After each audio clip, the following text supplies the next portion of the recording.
We'll watch right now.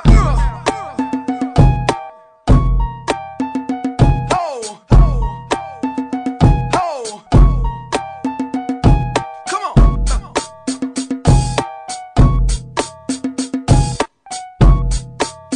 Do you want me to do it? We'll watch right now.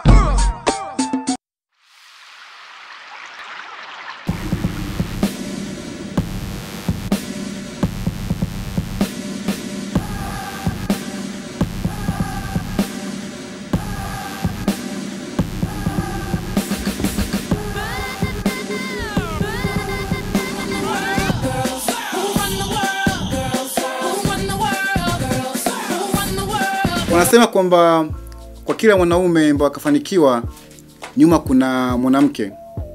Sasa hii ni sawa? Kwa nini asiwe labda pembeni yake au mbele yake? Kwa nini wamesema nyuma? Wakati watu tunasherehekea, tunaadhimisha siku ya mwanamke duniani, mchango wa vijana wa kike Tanzania ukoje? Je, wao wanashiriki kamilifu au wao wako nyuma wasubiri wanaume wafanye kila kitu? Sasa kipindi cha leo utamoji kijana Tanzania mwenzetu ambaye alikuwa Miss Tanzania, baada hapo akapiga kitabu akawa lawyer, mwanasheria, baada hapo anafanya vitu vingi sana kuhusu vijana. Sasa tutaongea naye kuhusu kitu. Lakini pia kuna video ambazo umenitumia. Hizo video ambazo umatumiana kwenye WhatsApp ambazo ni nzuri za kuchekesha, ukinitumia mimi pia nitaonesha wengine waangalie pia. Na pia maoni ni neno la leo, maoni yako pia. Usiondoke. Baada hapo atafungua kipindi Roger Lucas na wimbo wake mdogo tena turudi kwenye interview. Kwa hiyo usiondoke, anga TBC1 kipindi Avenue. Usiponibariki siwezi kwenda. Ninajua bila nguvu zako siwezi kwenda. Bila nguvu zako siwezi kwenda. Ninajua bila nguvu zako siwezi kwenda. Oh, ninajua bila nguvu zako siwezi kwenda. Kwa mkono wako kweli umenibariki. Kwa mkono wako kweli umenibariki. Baraka zako ziwe na mimi, na macho yako yawe na mimi. Baraka zako ziwe na mimi, na macho yako yawe na mimi. Kwa mkono wako kweli umenibariki. Kwa mkono wako kweli umenibariki. Kwa mkono wako kweli umenibariki. Baraka zako ziwe na mimi, na macho yako yawe na mimi.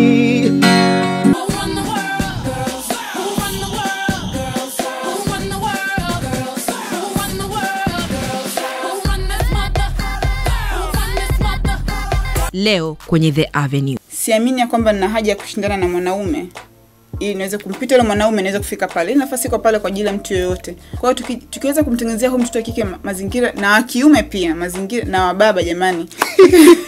Ninachomshukuru Mungu ni kwamba nimeolewa na mtu ambaye ana ufahamu mkubwa.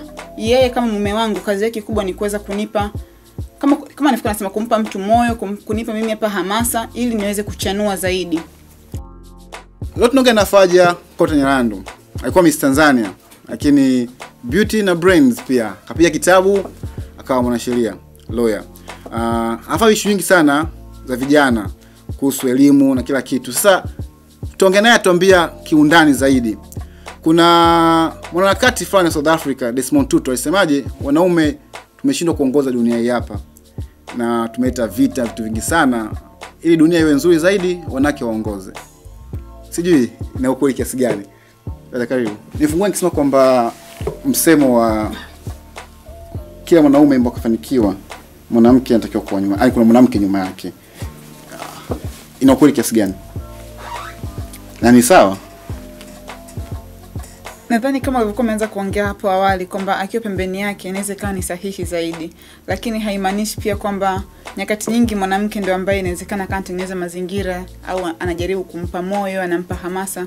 Na ukiangalia wanawake wengi kutokana na hulka yetu ilivyo kuwa na mioyo ambayo ina tunapenda kumpa mtu moyo, tuna huruma, tunapenda kumpa mtu ujasiri, yani kumpa mtu matumaini. Kwa inawezekana pia kwamba imetokana na ile hali kwamba wanawake wengi kuweza kumpa mwanaume ujasiri, kumpa moyo, kumpa hamasa ya kuweza kufika anapotaka kufika. Kwa hiyo kwa kuongelea hivyo utaona kwamba anakuwa yupo nyuma, lakini kumbuka kwamba hata ile ujasiri, ile hamasa pia anakuwa anampa kwa hivi ambayo ni pembeni. Kwa hiyo kwa vyote unaona kwamba ni sawa, ingawa ile maana nzima ilikuwa kwamba unakuta mwanaume tayari yuko mbele.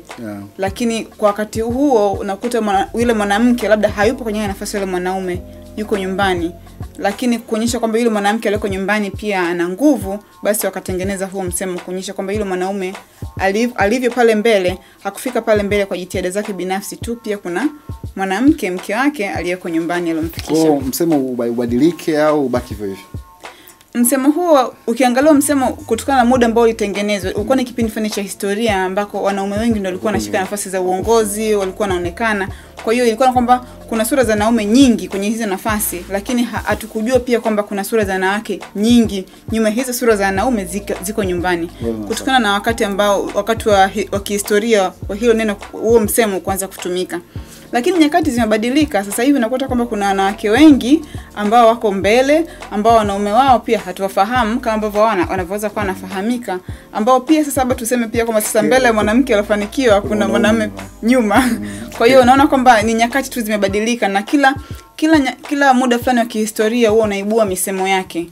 Kwa hiyo unakuta kwamba msemo fulani unaibuka kutokana na mabadiliko ya kijamii ya hiyo sehemu.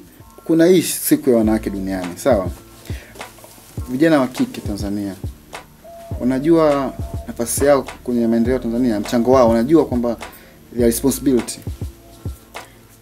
Sio kama ambavyo ningependa iwe, lakini naona kwamba tunaanza kupiga hatua.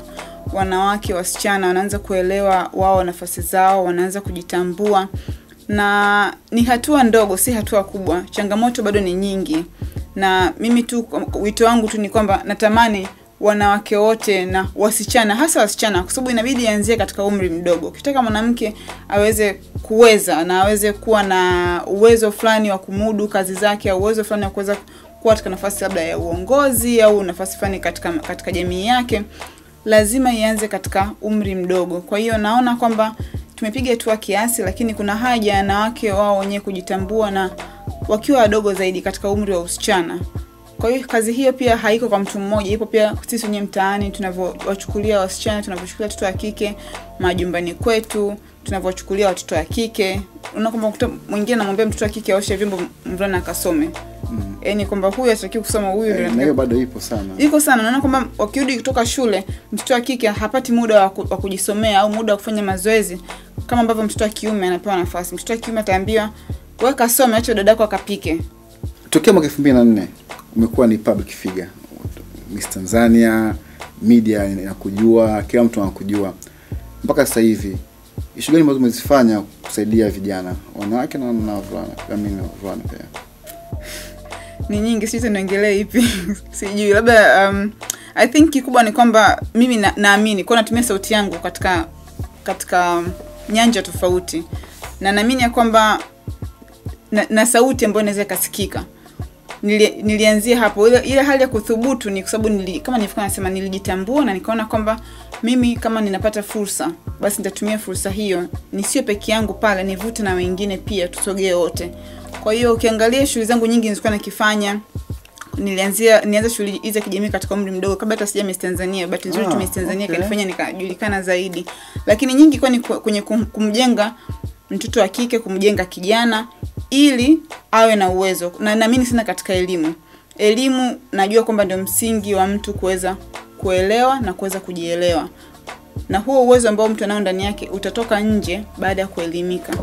Na sasa hivi ukiangalia najiweka sana, naweka miguu yangu yote na nguvu zangu nyingi sana kwenye kuhakikisha kwamba vijana, watoto na hata jamii nzima kwa ujumla tunasoma na tunasoma kwa maana kwamba ya vitabu, yani tunapenda kusoma, lakini pia wale ambao wana nafasi ya kwenda shule, yani wanatakiwa kwenda shule, waweze kwenda shule, na huko shule pia wapate elimu iliyokuwa bora, sio tu elimu tu kwa maana kwamba ya elimu, lakini elimu ambayo inastahili, elimu ambayo ina viwango.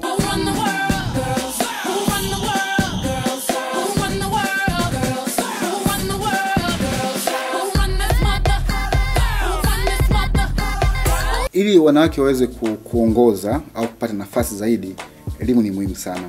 Lakini japo kwa wanawake baadhi wachache sana wanaongoza kwenye matokeo kama form 4, lakini kwa ujumla asilimia kubwa sana wanaongoza ni wanaume.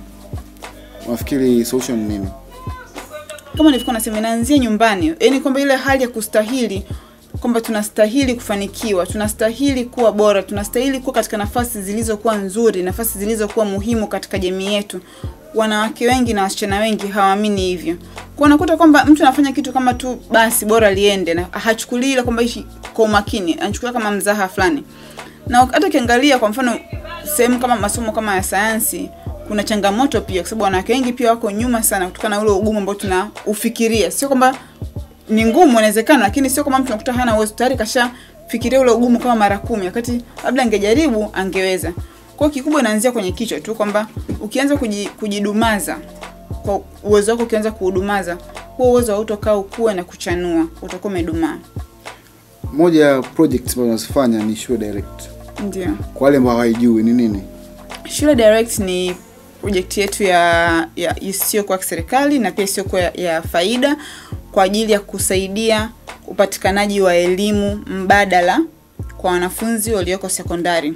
Nikisema elimu mbadala namaanisha kwamba ukiwa umetoka shule, ni elimu ambayo unaweza kuipata baada ya masaa ya shule. Kwa maana kwamba unaweza kujisomea mwenyewe ukiwa katika mazingira yako ya nyumbani au mazingira baada ya masaa yale ya kawaida ya shuleni. Kwa hiyo naamini kwamba tukitumia teknolojia tunaweza kufikia watu wengi zaidi, wanafunzi wengi zaidi. Na Shule Direct inatumia teknolojia kuweza kujaribu kufikia watu wengi. Na teknolojia tunamaanisha kama simu, kama computers, kama TV, hivi radio, hizi ni teknolojia. Ni digitali. Tovuti au ni? Kwa sasa hivi ni tovuti, lakini nia yetu ni kwamba lazima tutumie teknolojia kujifunza. Ukisema tovuti kwamba ipo kwenye kompyuta, lakini pia unaweza kupata pia kwenye simu. Okay. Kwa hiyo ni kwamba mtu ambaye ameenda shule, labda mwalimu hakuepo, akirudi nyumbani aweze kujisomea mwenyewe, asipungukiwe kwa sababu tu labda shule mwalimu hakuweza kufika. Aweze kusoma kama ambavyo yule mwalimu, kama shule nyingine ambako mwalimu aliweza kufika. Kwa muda wote ambao labda hii siku ya wanawake duniani imesherekewa, imeadhimishwa, unafikiri nini so far mmeachieve? Kikubwa ni kwamba wanawake wanajitambua na wanawake wameamka. Ukiangalia zile harakati za miaka ile, mimi nitaga harakati za zile za usawa wa jinsia za miaka ile ya Beijing, ukiangalia ni kwamba tulikuwa tunataka sana kuwa kama wanaume ili tuweze kuwa na haki zetu. Yaani tuliondoka kwenye ile dhana ya kuwa ya wanamke na kutoka kuwa kama wanaume. Lakini kiangalia siku hizi kama mimi hapa, naamini kwamba na haki zangu, lakini haimaanishi kwamba ni sio mwanamke. Napenda kuwa mwanamke, nafurahi kuwa mwanamke na nataka kuwa mwanamke. Lakini haimaanishi kwamba kwa mimi kwa kuwa nataka haki zangu basi, au kwa kuwa naamini katika usawa wa kijinsia basi ule usawa wa kijinsia ni lazima nifanane na mwanaume. Usawa wa kijinsia tunaangalia saa hizi ni kwamba mwanamke katika nafasi yake kama mwanamke aweze kuweza kusogea, ajitambue na achukue nafasi yake kwa mwanamke. Hana haja kuwa kama mwanaume. Anganile baki kwa Anganile na Faraja baki kwa Faraja. Faraja, umeolewa na wewe ni mke wa mmoja wa viongozi wakubwa Tanzania, waziri.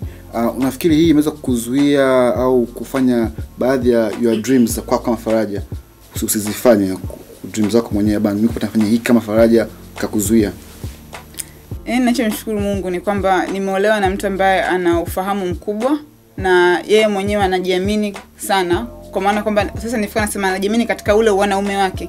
Kwa hiyo kwake yeye haijalishi mimi hapa potential nilizokuwa nazo ndani yangu.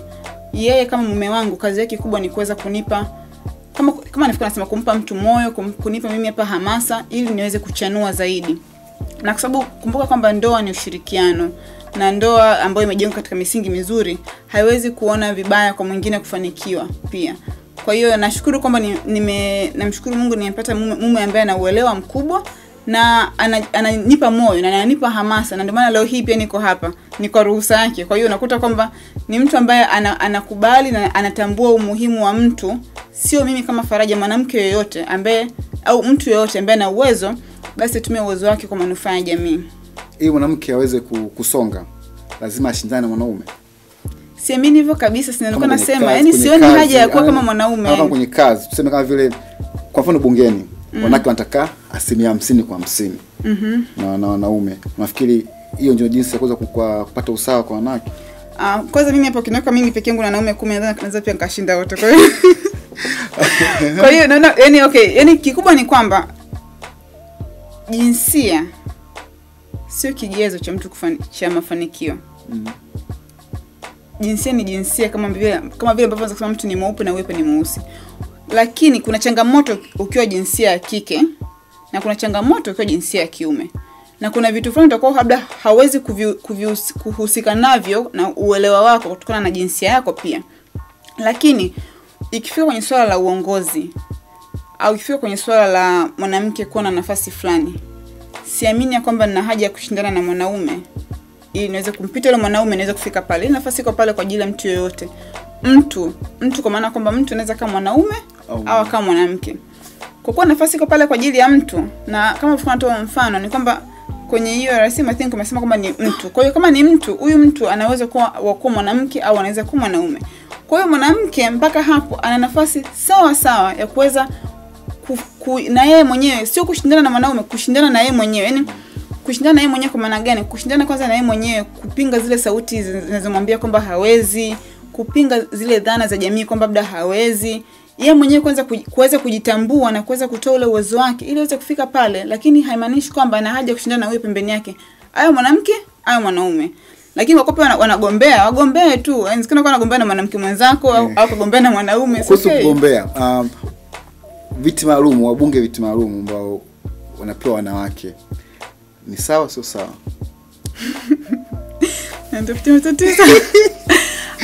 I think mimi siamini katika viti maalum. Kwa sababu gani? Kama mtu una uwezo, Go for it. Yani go for it. Nimeona wanawake wengi ambao huwezi kuwa kiti maalum mara 4. Yani huwezi wewe ukawa maki nafasi za pendeleo. Huwezi wewe kupendelewa mara 4, sio sawa. Nadhani kwamba ile nafasi ya kwanza ni kukupa nafasi ya ushiriki, yani umeshirikishwa.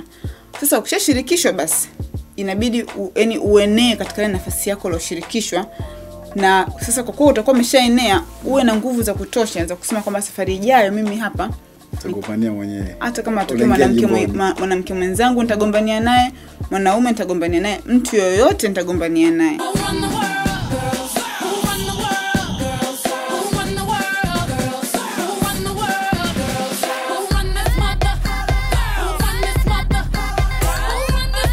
Tuongee kuhusu project yako ya Show Direct tena. Ni nzuri sana. Nimeisoma, it's a very nice idea. Lakini teknolojia inafikia wachache Tanzania. Kuna wanawake wengi ambao wanahitaji sana msaada wenu vijijini au sehemu za mbali ambazo teknolojia haifikii. Hiyo au mnawafikiaje? Hiyo kwetu ni changamoto sana. Ni changamoto kwa teknolojia ya kwa ujumla wake, teknolojia hata pia kama TV. Sio kila mtu anaweza kuangalia TV. Lakini naamini kwamba tukitumia kila nyanja ya teknolojia tutaweza kufika. Na sasa hivi kitu ambacho kimefika sehemu nyingi ni simu za mkononi na redio. Kwa hiyo tunaamini kwamba tukiweza kufika katika hizo nyanja mbili za teknolojia tutaweza kufikia watu wengi zaidi. Apart from hii Show Direct, uzindua kitabu. Unaweza kutuambia kidogo kuhusu kitabu? Kitabu kinaitwa Unaweza, Mbinu 10 za kumudu masomo yako. Niliandika hiko kitabu kwa ajili ya kuwapa wanafunzi mbinu za kumudu masomo yao, na inaanzia tu kwenye vitu vidogo vidogo sana, kama vile niandika nadhani mbinu ya 10 kama kumwamini Mungu. Kuna mbinu za kuweza kujifunza kufikiria, namna za kutambua kwa nini uko shule. Kwa hizi ni mbinu ambazo ili uweze kufanikiwa katika masomo lazima uweze kuzifahamu. Na kama mtu ambaye atasoma hicho kitabu zipo katika mtiririko kwamba ukiangalia mbinu ya kwanza mpaka mbinu ya mwisho, huwezi kusoma moja afu kaacha nyingine, inabidi uzifanye zote. Okay. Ni 10 sio nyingi. Na vitabu vipo sehemu zote unapatikana. Yes, vitabu vinapatikana Scholastica Bookshop na TPH Bookshop. Mikoani pia. Na mikoani pia vimeenda. Okay. Ungepewa nafasi ya kusema utatue tatizo la mimba za wanafunzi wa kike shuleni, ungefanya solution gani? Ningewapa elimu watoto wa kike, elimu ya afya ya uzazi, elimu ya wao. Sio kuwafunga wale ambao wanafuatilia. Yaani hiyo ni reaction. Unajua yani ukisema ukitaka ufanikiwe katika vitu vingi vya matatizo, lazima ufikirie kabla kijatokea anafanyaje. Yaani huyu mtu namwandaaje ili asipate ile tatizo. Lakini ukisema kwamba wafunge, hivyo ni umereact. Yaani umereact sasa kishatokea ndio una react. Na mimi siamini sana katika kureact. Na mimi sana in being proactive than being reactive.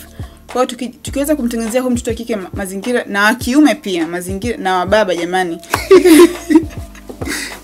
Tukiweza kujengea mazingira ya kutambua haki ya huyu mtoto wa kike kusoma, lakini hata yeye mwenyewe pia kutambua kwanza haki zake kama mtoto wa kike, kutambua wajibu wake kama mtoto wa kike, kutambua nafasi alionayo, kutambua umuhimu wa elimu, kutambua elimu ya afya ya uzazi. Hatujikuta kienda kwa hata mimi pia nilikuwa mtoto wa kike, nilikuwa niko shule, nilikuwa nashawishika, lakini kwa sababu nilikuwa kidogo napata ule ufahamu, nikaweza kuvuka hicho kipindi. Faraja, wewe ni mama watoto wa kiume na kike? Wa kiume na kike. Wow. Kwa swali langu linahusika. Mtoto wako miaka mingapi? Wa kwanza timiza 6. Ndio mwanaume wa kike. Wa kike, miaka 6. Ikifika umri wa kuongea naye kuhusu maisha na unajua anachomaanisha, kwamba kuhusu kila kitu cha maisha kama mwanamke, utamwambia nini? Cha kwanza nitamwambia kwamba anaweza. Hakuna ambacho hawezi. Na nitamwambia kwamba yeye ni mtu kwanza. Ni mtu ambaye Mungu ana mpango naye mzuri sana. Mungu amemjalia maisha, kamjalia uhai, na Mungu amempa vipaji. Kwa hiyo mimi kama mama yake, kikubwa ni kwamba Mungu amsaidie hivyo vipaji viweze kuonekana, lakini vitakapokuwa vinaanza kuonekana asifikiri kwamba hawezi, ajue kwamba anaweza. Utaambia yuko chini au juu ya mwanaume au wako sawa? Nitamwambia kwamba mimi sitaongelea swala la kwamba kuna mwanaume kuna mwanamke. Yeye ni mtu ambaye anaweza. Street. Yes, haijalishi ni mwanamke ni mwanaume, ni mtu na anaweza. Okay, kwa swali la mwisho, kwa mwanamke ambaye labda mpaka sasa hivi anahisi kwamba hana fursa kuweza kufanikiwa Tanzania, hawajachukua nafasi yake, hajitambua bado, utamwambia nini? Angalia pale, ongea naye. Asante. Ukiwa kama mwanamke mwenzangu popote ulipo ndani ya Tanzania, naomba nikwambie kwamba wewe pia unaweza, wewe pia una kipaji, wewe pia una fursa. Ni nafasi yako leo hii kutambua ya kwamba wapi unaweza, wapi una kipaji, na eneo gani wewe unaweza ukawa na chachu au unaweza ukawa na nyongeza ya kuboresha maisha yako na maisha ya watu wengine. Usiamini ya kwamba hauwezi. Ndoto zako, mipango yako, matarajio yako yatafanikiwa ikianzia kwa wewe mwenyewe kichwani mwako, ukiamini ya kwamba unaweza. Wow. Faraja. Thanks. Baada ya kuondoka, mtu ataka msaada kwako, kuna labda website tovuti yako binafsi mbona unaanza kufikia, au kuna Twitter nini? Yes, I have Twitter account, I have Instagram. Yes. Na kote contact utawajibu? Yes. Okay. Tumenua.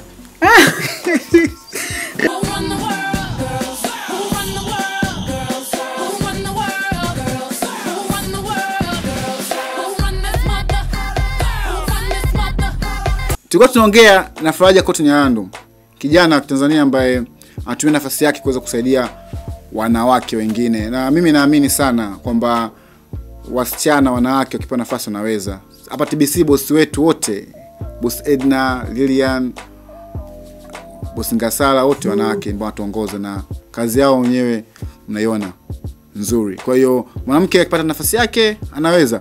Siku hizo wanawake sasa hivi wanafanya mambo mengi sana, kwa hiyo chukua nafasi yako. Kuna segment, kipengele ambacho tulikianzisha cha watu ambao japo wamefanikiwa, watoka mbali sana, watu wabalisa, watu weza nini, watu mwanza chini sana, na mtu akakaza msuli akafanikiwa kufika apofika. So kipindi cha leo story ni hii hapa.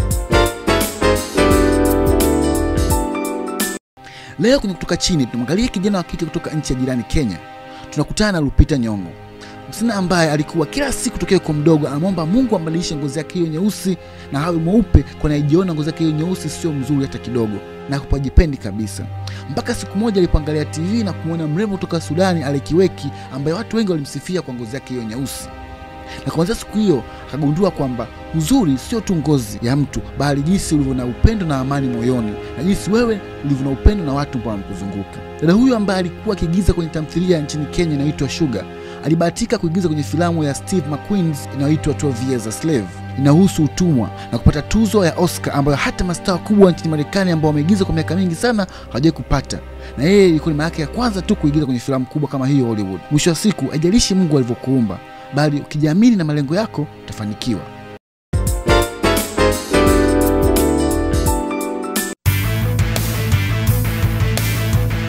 Kichwani sio mguuni. Naanza. Tommy.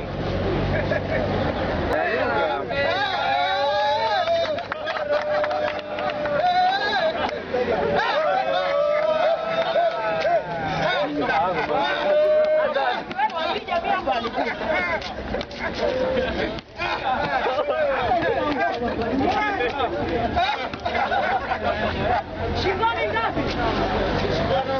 Tano. Kazi hesabu? Anza.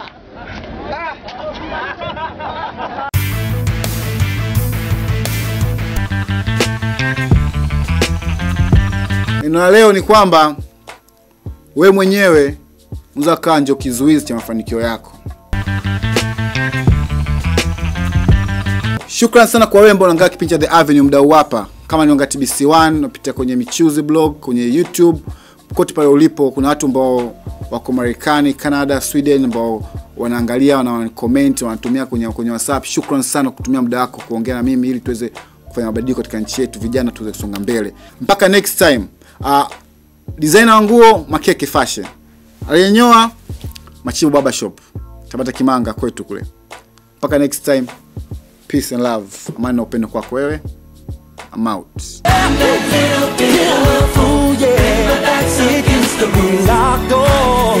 Now I can just walk. I'm the world's greatest. It's the greatest. Can you feel it? Say the greatest, yeah. Can you feel it? Yeah. I saw the light at the end of the tunnel. Believe in the particle at the end of the rainbow. Okay. Jamani anganile, thanks. Hi, poa. Fate was right there. Little, yeah.